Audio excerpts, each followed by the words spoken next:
بسم اللہ الرحمن الرحیم۔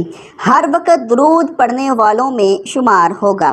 دوستو آج میں آپ کو ایک ایسا درود پڑھنا سکھانے جا رہا ہوں جو شخص صبح اور شام کو تین مرتبہ اس درود پاک کو پڑھے گا تو گویا وہ شخص ایسا ہے جیسے 24 گھنٹے نبی اکرم صلی اللہ علیہ وآلہ وسلم پر آپ درود پڑھتے رہے ہیں۔ تو آپ نے کوشش کر کے اور صبح اور شام کو تین مرتبہ اس درود پاک کو ضرور پڑھنا ہے۔ آئیے اس درود پاک کو میرے ساتھ ساتھ پڑھیے، یاد کیجئے اور پھر آخر میں دوسروں تک ضرور شیئر کرنا ہے۔ درود پاک کیا ہے؟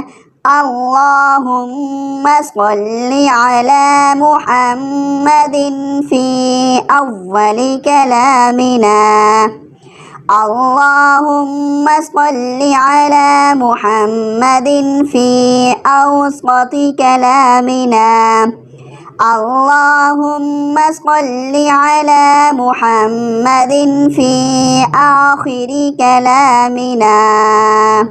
جس شخص نے صبح اور شام تین مرتبہ اس درود پاک کو پڑھا تو گویا وہ صبح اور شام کے تمام اوقات میں درود پڑھتا رہا۔ اللہ تعالیٰ عمل کی توفیق نصیب فرمائے، آمین ثم آمین۔